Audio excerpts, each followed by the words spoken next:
Welcome to Ghana 411. This week we take a look at the provision of healthcare services to the population. Stay tuned.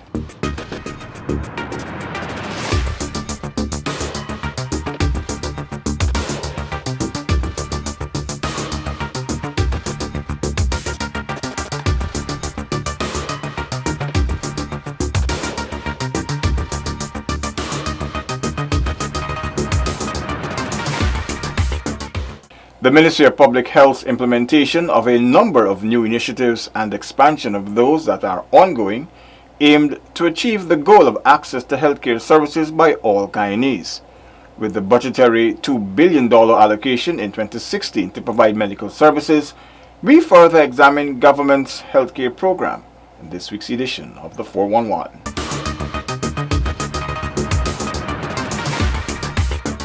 Thanks for staying with us. There are over 300 healthcare facilities across Guyana. Some offer the most basic healthcare, whilst others provide complete comprehensive healthcare services. Decentralizing health services allows citizens to access healthcare closer to where they live. To achieve this, healthcare facilities have to be built all across the country. These could range from fully equipped hospitals to small units, which are called health huts, that provide the basic services. There are a total of 354 healthcare facilities providing 5 levels of care across Guyana. Of these 354 facilities, 4 are diagnostic centers, 126 health centers, 199 health posts, and 25 are hospitals. More facilities are in the construction phase. We have 5 levels of health care. Level 1 deals with the health posts, whereby you have community health workers. Level 2 deals with the health centers, whereby you can have midwives or medics.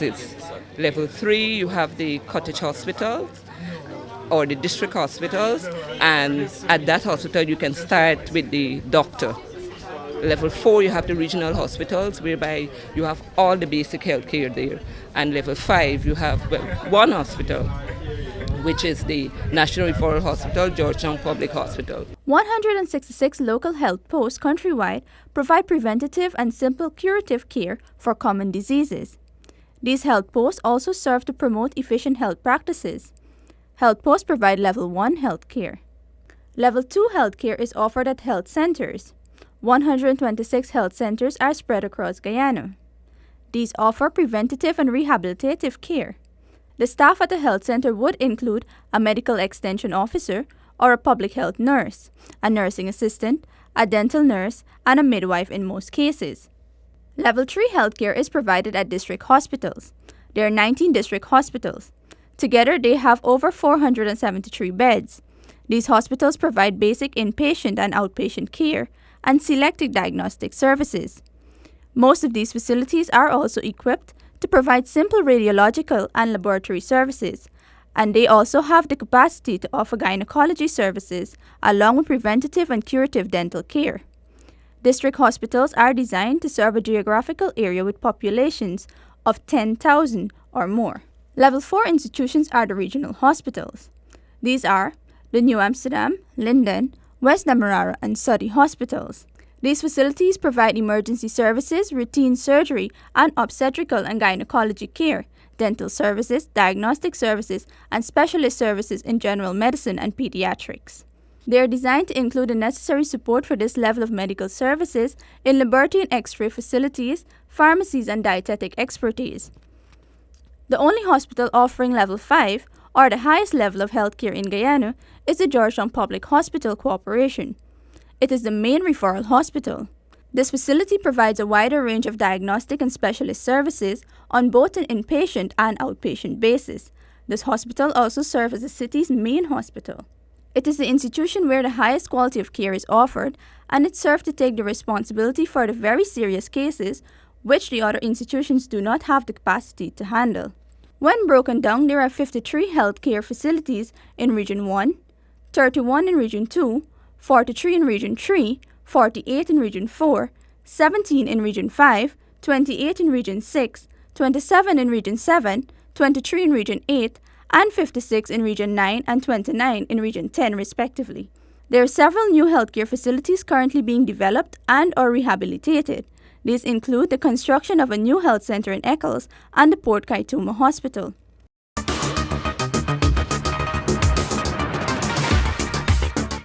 Training health professionals is essential towards improving the quality of health care citizens can have access to.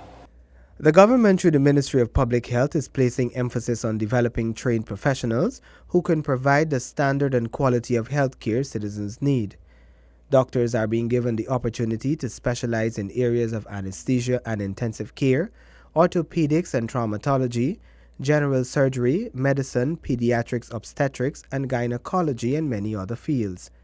Some of this training is made possible through collaboration with international organizations and other partners. For us, we don't have masters in public health. Okay, we know you are clinicians and everybody wants to do the clinical work and so on. But bear it in mind, if you had a master's in public health, it's $2 million just for the course, one of the best courses we have. We could either give you a full scholarship depending on how much money we have, or we give you half, that's the first million. Those are the kind of things, because Dr. Mahfoud could tell you that, you got to know some amount of administration to run the region. Barticle is doing well because we have Eddie Sagala there. Eddie Sagala has got a master's in public health. Bansi Armstrong at Linden has got a, we had this girl from Saudi, master's in public health as well. Afaraka. Right. So we can talk. Let me know what it is. I must let you know that pathology, psychology, physical medicine, what else? Areas that we will give the first preference. So radiology. Radiology has become very, very useful because of the scans and so on that we're doing now, right? Both MRI and CSD and so on. The thing about those is that we can't do it in Guyana. So you want to go abroad to do it. Pathology as well. Don't frighten me, we're moving out the old morgue from the hospital and we're carrying it over to UG.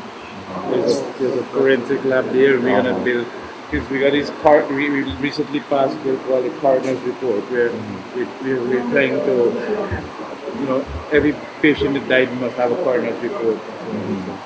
We would need a lot, okay? And we're looking for scholarships. They are in Mexico, they are in Brazil. Argentina is helping us now, but much more so with hematology, blood products and so on. India tell us what you want. Indonesia is giving us some. And whenever we can get people to give us a postgrad, we go along that line. Through scholarships, regional health officers will also have the opportunity to elevate themselves and obtain a medical or health science degree. We have a lot of young RHOs, and our minister has made a decision that, and PAHO has supported us in this to provide some additional training for those persons. Our requirement to function and be appointed an RHO is at least a master's in public health along with your medical degree or some other health sciences related degree. We are working during this year to try to effect some scholarships and sponsorship for key regional health officers and other persons so that they can complete such training and be adequately skilled, to execute those functions. I'm working also with CARF on another program called FELTIP, and PWR might be familiar with that. PS, I briefed him a little bit on it. And this is a field epidemiology and laboratory training program that's developed by the CDC and implemented across the world. Here in Guyana, there is a Caribbean program which we did not participate in initially, but we've since obtained a grant to participate in this program. And this is for our mid-level, the health center supervisors, the nurses, the lab workers, and even some of our district medical officers can participate in that program. Healthcare providers require special knowledge and skills to provide competent and safe care and to protect those who access health care. There are training programs to help Guyana minimizes maternal and infant mortality. In the area of pediatrics, there is a postgraduate residency program, and for nurses, there is the neonatal nursing program. Meanwhile, the Guyana School of Nursing continues to provide training for persons desirous of pursuing a career in nursing. Emergency medical technicians also receive training in emergency medicine to respond to the growing numbers of emergency cases at the Georgetown Public Hospital. Nurses will also benefit from this program. Training continues for doctors, medics, and community health workers to man the more than 200 health centers, health huts, and hospitals in the hinterland. The community health workers are also trained in microscopy so they can read malaria smears and be able to treat this challenging disease, which is prevalent in the hinterland. Letem is now getting its own doctors. And not only Letem, but the Rupununi. You're getting doctors who actually went and studied from this area, going back there. But you can't have Dr. Torres for more than 5 years doing this, the same thing. Dr. Torres should have been third year doing some postgrad study. He wanted to do surgery. You understand? With another 2 years, he should have been back there as this general surgeon for Letem Hospital. The next thing you know, we lose Dr. Torres. Because he's Mukushi, he's from the area, he knows what is going on, he loves what he's doing. We have this other girl that we're sending now back to Aishalton. We've got to keep abreast with them, giving them the opportunity for postgraduate so that we can have them there all the time. All right? If not, we can send up a surgeon or an orthopedic surgeon for 1 or 2 days and that's it. It can't work. That kind of outreach things that were going on, while it might have solved a problem and so on, it's not the best way to go. Not the best way to go. And we've got ample opportunity now. This whole thing about you got to serve 5 years before you could consider yourself a postgraduate must become a thing of the past. In the past, scholarships were provided for over 2,000 medical doctors through collaboration with the government of Cuba. These doctors are spread out throughout the country. Additionally, the exchange of knowledge and capacity building of the local healthcare providers would have been enhanced through visiting professionals from China, India, and other countries.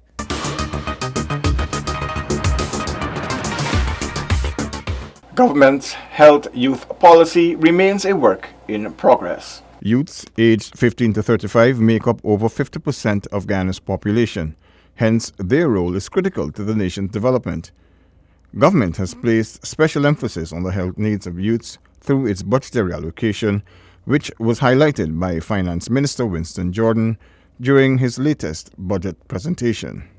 To this end, over $22.1 billion, or 9.5% of the budget, was expended in this sector in 2015.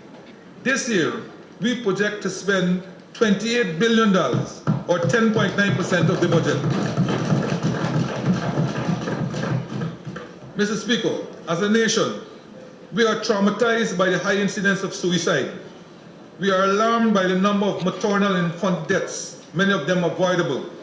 We are concerned about the lack of attention paid by many of our citizenry to adopting a healthy lifestyle in the face of chronic non-communicable diseases. We are acutely aware of the recent emerging and now present threat of the H1N1 and Zika viruses, among others. Together, these place undue burdens on our healthcare system, which is already stretched in the effort to deliver universal healthcare coverage and attain our targets within Goal 3 of the Sustainable Development Goals. Key to strengthening health for the country's youth population is Health Vision 2020.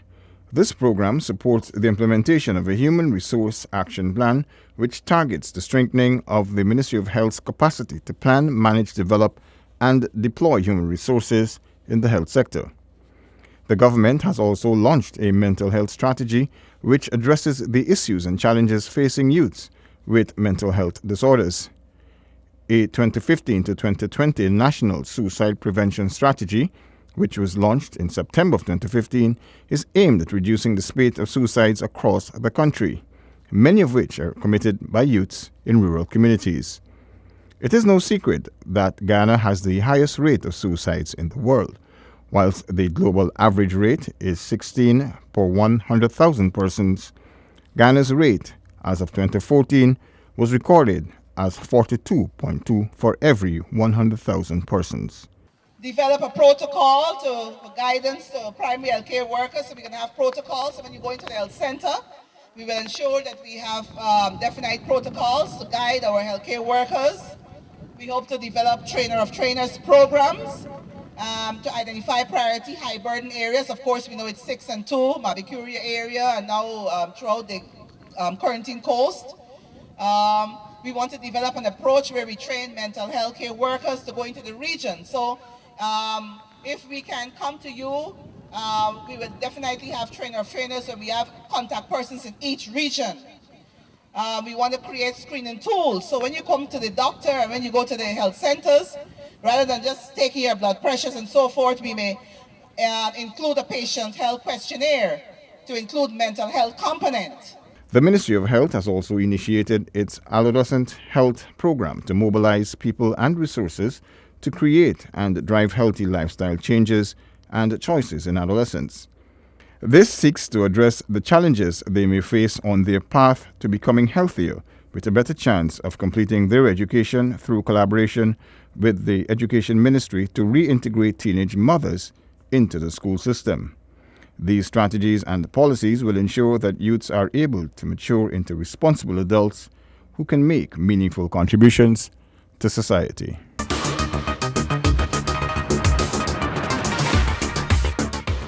Guyanese have benefited from improved healthcare over the years through a number of partnerships with international agencies. This has contributed significantly to the country's healthcare capacity. One of the more notable collaborations which the government of Guyana has been engaged in is with the Baby Heart Foundation, which deals with cardiac cases for children. Dr. Deborah Isaacs, team leader for the cardiac team, which is assigned to Guyana from the University of Calgary, Canada, found a high number of cardiac cases among children. 31% are children. 31% of the echoes that we do are in children. So again, that actually led to our next step. So when I first came here, I was sort of focused on the echo and getting some training and getting them to be able to continue to run an echo program eventually without us. But during that time and seeing all these children, I noticed the incredibly high burden of cardiac disease in children. So not only are there lots of children, but a high percentage of them that are referred to us have pretty impressive congenital heart disease, meaning that they're born with heart abnormalities. During her work, Dr. Isaacs found cases that require surgeries when the children were at the age of 4 to 6 months old. However, children as old as 12 years suffered from heart diseases. One major issue was the lack of human resources to address these cases. This led Dr. Isaacs to set up the Guyana Pediatric Cardiology Steering Committee through a collaboration with the Georgetown Public Hospital. Our first step was to then make a partnership with a charitable organization called Baby Heart International. So Baby Heart International is a group of pediatric cardiologists and cardiac surgeons and intensivists, etc., that go to various places around the world and do 2-week missions where they'll do surgery. They have to do it in a place that has good infrastructure that can care for the kids afterwards. But what they do is they, for example, will go to Honduras and Dominican and various other places. And we partnered with them, and we were able so far to get 15 children operated on. To date, the Baby Heart Foundation has completed 62 surgeries, as one of the mother was high in praise for the doctors who saved her baby's lives. I'm from Eccles, East Bank, Demerara, and I would like to say thanks to the doctors and God bless their hands so that they can, do the surgery for the children. And thanks to everybody that surround and keep a helping hand. Another significant collaboration is between the Ministry of Public Health and the Guyana Help the Kids Foundation, a registered Canadian charity. This partnership has seen neonatal intensive care units, NICU, being established at GPHC, New Amsterdam, Linden, West Demerara, and Saudi hospitals. These units have saved the lives of numerous babies who were born prematurely or were in the need of emergency care after birth. GPHC recorded a drop in infant mortality rate from 35% to 7% in 2015, with the help of the over 4 years old partnership with the Guyana Help the Kids Foundation.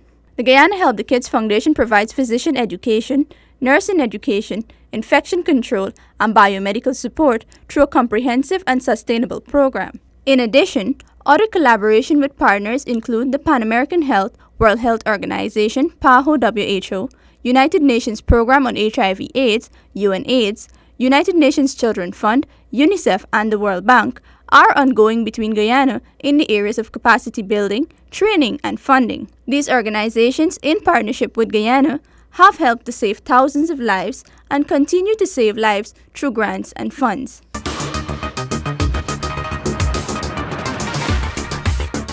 New and emerging diseases, especially those transmitted by mosquitoes, could prove a challenge to any health sector.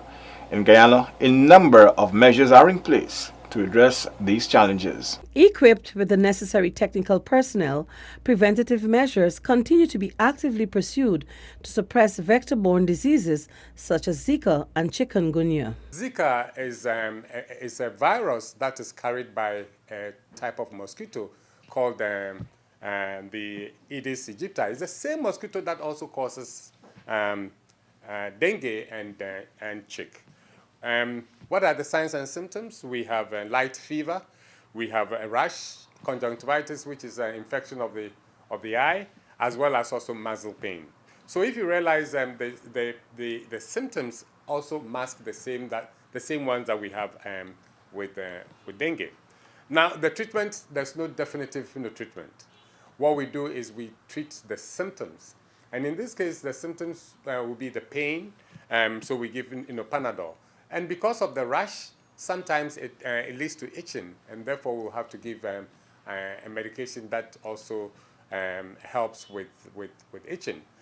There are other areas that sometimes people may want to consider a very strong painkiller, but we don't agree to that because if it's not Zika, it could be dengue because it's the same symptomatology. And if it's dengue, then a very strong painkiller is not advisable. Zika, being a relatively mild disease, sometimes sees persons being affected with mild symptoms. Measures have been put in place to boost vector control procedures. Additionally, mosquito-treated nets have been distributed. They have been continuously fogging and monitoring the border traffic coming over, especially for persons who come to Lethem but also come down to Georgetown. There are two levels of screening that takes place, one for people coming to the border town and then returning back, and then if they're coming to Georgetown further on, there are additional requirements, including a thorough health check to ask about signs, symptoms, or contact. More importantly, contact with persons with these symptoms. These measures also aided in the combat of chikungunya. However, a major challenge continues to be the conditions which foster breeding places across the country. These include stagnant water in tires, gutters, barrels, and other open containers that are conducive to the breeding of the mosquito that transmits the virus. It has been found that the discomforts resulting from the virus could last for 5 to 7 days in some patients. However, once an individual recovers from chikungunya, it is expected that a lifelong immunity to the virus is acquired. Despite challenges faced, health officials have successfully gained the upper hand in the fight against these new diseases. We know that we are going through this transition. We know that we are still challenged when it comes to the emerging infectious diseases like Zika, like chikungunya, even though they're not prevalent in many of the hinterland regions because of the prevalence of that Aedes mosquito, we find more and more in the built-up areas in the hinterland regions, like for example at Port Kaitumo and so on, that where people live clustered, that Aedes are now becoming normal, as opposed to Anopheles, which is the regular malaria mosquito that were common in those regions. So places like Bartica, all the little urban centers that are emerging across the hinterland, my advice to the Director of Vector Control is that we should treat these like coastal areas. The 2016 budgetary allocation in excess of $1 billion for healthcare delivery has positioned practitioners to make further inroads in the fight against new and emerging diseases.